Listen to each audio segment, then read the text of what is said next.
Nice to have you on, brother. Oh, It's nice to be here. first of all, happy early holiday. Well, it's not really early because Thanksgiving's already in progress. But have Yeah, you? we're in it. Are you in it? Are you truly in the holiday mood? Do you get in the mood early? I mean, some people they start in July. Some they wait until Thanksgiving. When do you begin? Yeah, you know what? If I could start in October, I probably would.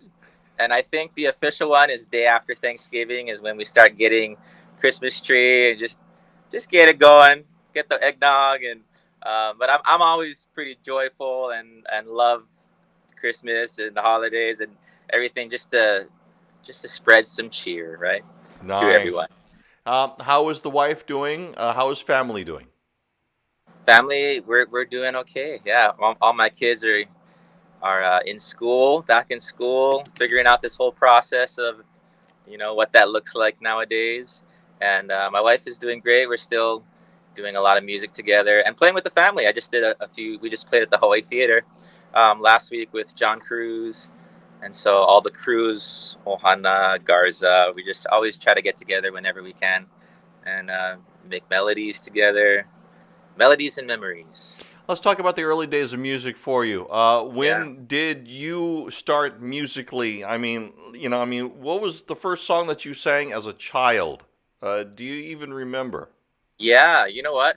I was too ashamed to sing in front of people, and then my mom heard me singing "Kalo Man" in the room, and "Kalo Man" was from Ikaika Brown, and it was funny because I was at Kamehameha Schools, and Ikaika Brown came and did like a lunch jam session, and that was kind of one of the first times that I played with someone, and they asked if anybody knew ukulele, and I happened to have it, and so I played with him, and then yeah, that's kind of the start of playing music was that long ago. And when I was 11 was the first recording session, and that was with my brother, and we did an instrumental album called Ukulele Stylings 2 Hidden Treasures. And so those are people that are unknown, and that just was the start of opening my eyes, and I love this, let's keep doing this, and been going on 20 plus years. I had no idea about Ikaika Brown. That's wow, that's awesome. Yeah. Does Ikaika Brown know that he was the start of that? I don't know if he knows, but that was one of the first. Because Opihi Pickers, Right? we've been playing a long time. I was probably 9 or 11, so maybe that was one of my first. But I think just being at school, and um, you know, being a fair-skinned person at Kamehameha, sometimes you get bullies. I didn't have too much, but I think once they found out, oh, this guy plays ukulele or this guy plays music, then it was a little more of a, Chee. Okay. So I was, Suddenly you were cool. yeah. um, So thanks, Ikaika. how was Kamehameha schools for you, and how was playing music up at that school? Because that is, compared to public schools and even private schools, that's a whole Yes, different atmosphere. grateful and blessed to go to that school. I mean, if you don't do song contests, right, and show up to all those rehearsals, you don't graduate. So the requirements are pretty big to be a school that equips Hawaiians and makes sure that music, which is in our bloodline, um, and especially in my family, and my mom plays music too. So having the okay to do music and practice, and a lot of the teachers there would let me hang out and practice piano, and just cruise with the musicians. I tried to get in every single music program that I could. So I was in concert glee and orchestra. I did that for a few years, and it was just a lot of fun.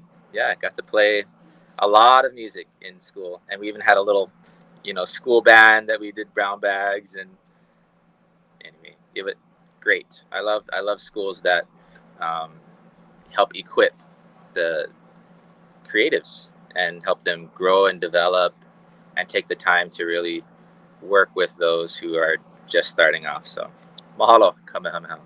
What was the Opihi Picker years like for you?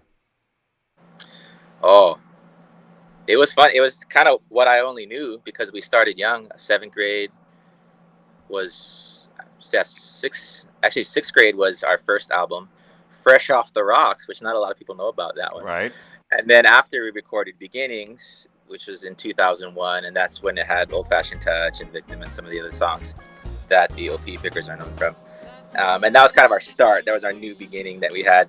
But just life in school and music and Opihi Pickers, I was playing maybe like 6 times every single weekend. Just a lot of weddings, a lot of parties, a lot of places that just needed music. And so we jumped on every single option that we could just to get out there. And it wasn't even about money or anything. It was just, this is a lot of fun. I get to play music with my brother, my cousin, some friends, and awesome. You get like free trips. And then when they started paying, like, you're paying us? Like, we feel like we're gypping people. Like, no, we're just happy to be here. So we started from all the backyard jam sessions. We had a church talent show that we first did. We did like Hawaiian Superman. My cousin was playing sax. So that was the first Opihi Picker event. And then one of our early ones was like Papokalea Park. And Ka'au Creative Boys was playing right after us. That's where you pack them in and it's just like there's no room around. Yeah. We've had a lot of same shows together where you're always the MC. You're kind of a go-to MC guy with that awesome voice. And now, ladies and gentlemen, I love that voice. Thank you. Yeah, long history of thank you for what you're doing for our community and the music. Thank you. Still going. Still going. Do you keep up? Do you keep up with the boys? Do you guys hang? Do you guys have time, or are you guys all separate doing your own thing? Or well, between us, there's a lot of Opihis, so right. We all have a lot of kids. I want to say there's like I don't know, 10 kids between all of us, so somewhere around there. Because just my brother and I, we have 3 each, so that's 6, and I think Kevin's got a few. So that Kahale's got a few. It's just we're all grown-ups now, and we all have our own little piece. We once in a while. I mean, I see my brother all the time because I live right up the road from him. Nice. And we hang out, and then randomly we see each other. I think we need to plan it a little bit more. There's a few like get together at the beach days that we were trying to do, and so have you guys ever thought of having like a reunion of all of you guys together? A reunion, yeah. Once in a while we get together. Maybe once a year as far as playing music. We did a few of the like Hawaii's finest events and the Shell. Usually the throwback concerts is where we fit in nowadays. But there has been some music that we've written and recorded that are finished from a selection that we were doing from our past albums. There might have been like 50 songs or so that didn't get released. And so I wonder if we should start releasing them one by one. Wow, that's kind of been like that's kind of just been in the back burner. But just talking about it, makes me miss some of the Picker songs. And there's songs out there that aren't even known yet. So they're original songs? They're original songs, yeah. There's that many of them. That's incredible that you guys just stuck it out. Well, when we were working on albums, it wasn't the first 12 songs, 14 songs that we would use. We were like, let's just record all the ones that we have right now, and then pick the best 14 ones. So there's some that didn't make it on the cut, but they're still great songs here, and some of them, I'm glad that they didn't make it. But some of them are like... Okay, from a business point of view, that's interesting. Yeah. That means that you guys own all of your own music. We do, because I was the one that recorded it with Brett Ortone. We had a record label, Go Aloha Entertainment, and that's where we had Opihi Pickers. At the time, Koloi Kai, Kaipo Kapua. Right. Me and Kamu sing. So, and I had an instrumental album.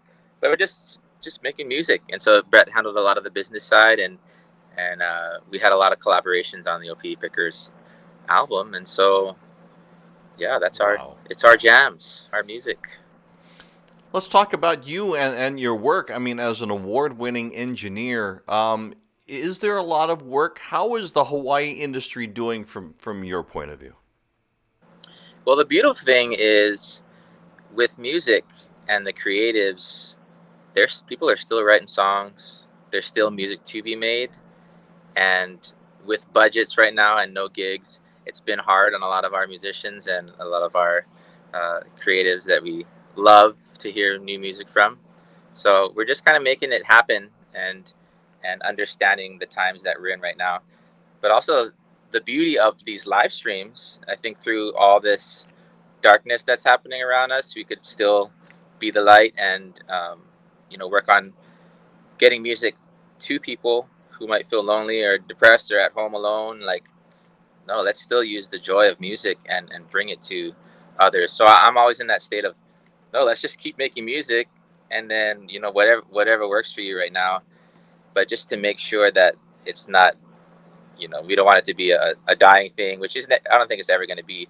It's just we need to get, and we've recorded a lot of great songs and albums through this, and excited for, what does the new venue look like? It's kind of when CDs stopped and then MP3s came, and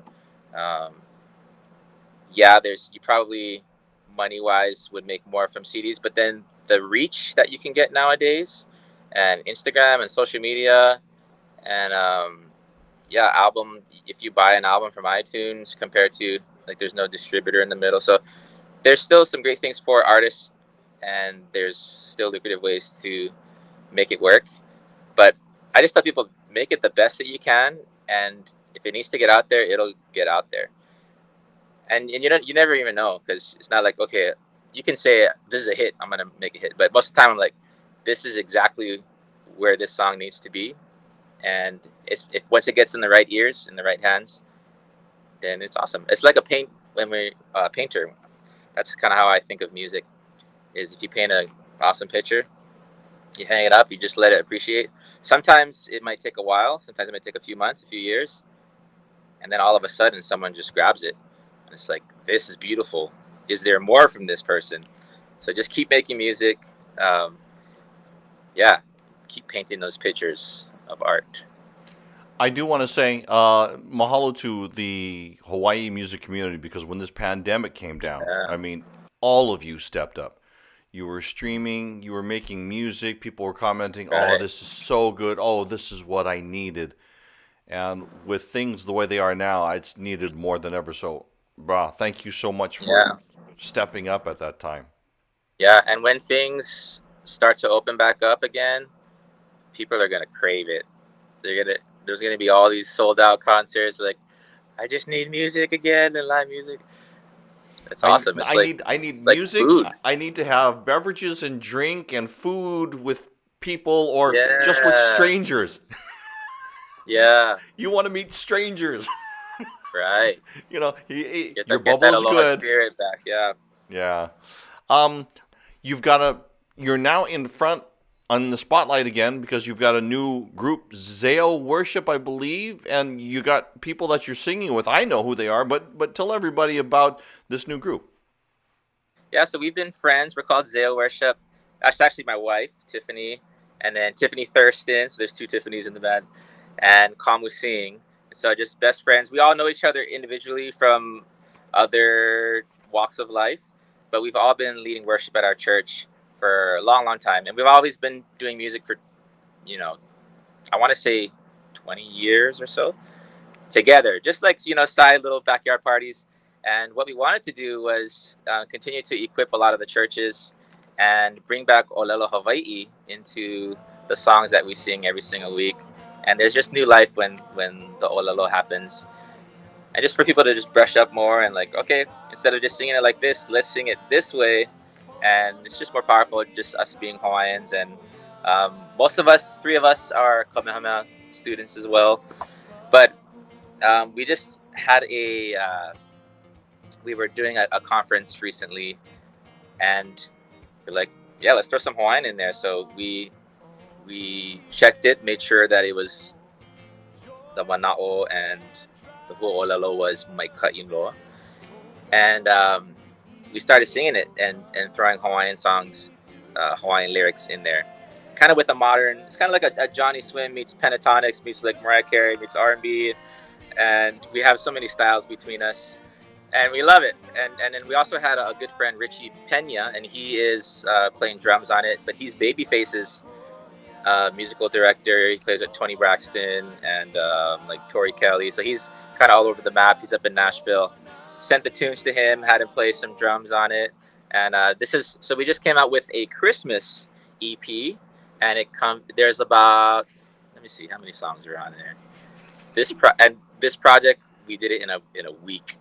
What? From like thought to finishing it. We're like, let's do a project. Let's do it like now. So we had like 3 days of just intense from morning to night, just playing everything and making sure that we can have these well-known Christmas tunes with a Hawaiian yet modern flair on it too. So I've got you're doing this like super quick. Everybody's throwing in their parts. You're doing it so quickly, and then when you finally get down to the mixing process and you start to hear really, really what it sounds like and what you've got, you must have been just shaking your head and going, "Wow, this is good."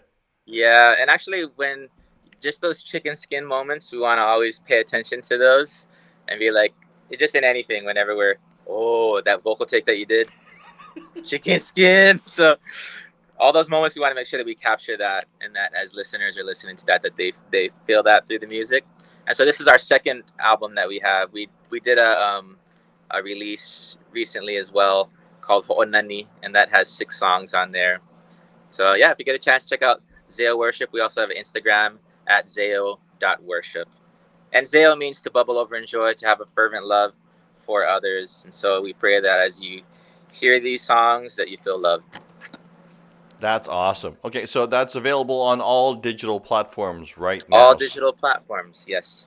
Okay, real quickly. It actually got to it ended up getting to the charts. I think at like number 13 on the first day.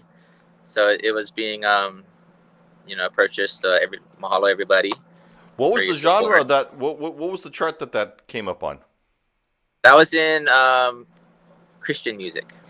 I'm imagining that a lot of people are seeing this on the rise, and they're going, "Oh wow, okay, what is this?" And they're listening to it, and they're all of a sudden going, "What is this?" Yeah. Have you already gotten like people reaching out to you on social media and stuff? Yeah, because it's very new, but the sound of it, there's definitely ukulele all throughout the song because I wanted to put ukulele in there as well. But a lot of it is modern sounding as far as like where the churches, that style that we kind of play right now. Mm-hmm. But I'm like, okay, well, how do we get that kind of style, but then throw the olelo in there? And so we're always trying to find ways of doing that and still putting Hawaii and our koko in there, our olelo, so people sing along to that. But it's definitely a new thing that I haven't heard. I'm like, okay, we need it. The things that we don't hear, we need to do it. And it's funny because the first album that we did, Ho'onani, which was released a few months ago, it ended up charting at like number 3 or something. But the funny thing was, we only meant to set out a single, and then the whole album released accidentally, and we're like, oh no! And then it started doing the charts, but I already deleted it from it being uploaded, so then it disappeared. So it was like on a high, and then it got taken down. And people are like, going, oh, maybe we should keep it up, but then I've already deleted everything. So it was kind of a funny journey of like it got really well and got reposted and shared a bunch in one day, and then it just deleted the next day. So I was like, let's just put the whole album out, because we had this whole plan of a single and then maybe do the album, but it just works out better to just, here you go, here it is. You'll have to put something on the album that says, "We promise this won't go away." Yeah. That's but awesome. If they purchased it, they kept it, and it was still all in there. Congratulations on the charting, and congratulations on the brand new release. And hopefully we get to a place where we can see you like live. I guess I'll have to be streaming, but it's already been seen on Hawaii News Now, the video. So yeah, that's well, awesome. We're actually this Saturday we're gonna go live on the Bradas. So they're doing a series called Aloha Ha, and that's with Don O'Brien. So we'll be there. Zeo Worship, we're going to be playing at that. There's a few different people playing, and it's actually going to be at our house, so you'll get to be you get to see our backyard. Nice. That's Yeah, and our awesome. neighbors will have the bratas there, and yeah, that's gonna be fun. And Looking forward everybody to will that. be hanging over the stone wall or with the seat right behind the stone wall. So, Yeah, and we're gonna keep doing this Zeo Worship. We feel that it's our calling right now to continue to do more music like this and add Olelo in there. So stay tuned for more and more. All right. Hey, real quickly here, I'd like to ask you in this time of the holidays and in this time of COVID, of course, do you have a message to send out to everybody, to send out to your fans, Zeo Worship fans, Opihi Picker fans? Yeah, I just want to tell everybody how much that you're loved, and if you feel alone or if you feel that you're by yourself, please reach out to your ohana. They're there for you and your close friends, and don't be alone during this season. Reach out, even though we're supposed to be. Even if you reach out and you're 6 feet apart, still reach out, and don't do life alone. We love you. All right, Imua Garza. Imua, please give your family, your wife, your ohana, our love, and I brother, will. we will see you soon. Okay. Mahalo, Bilibi, and aloha, everybody. Mele kalikimaka.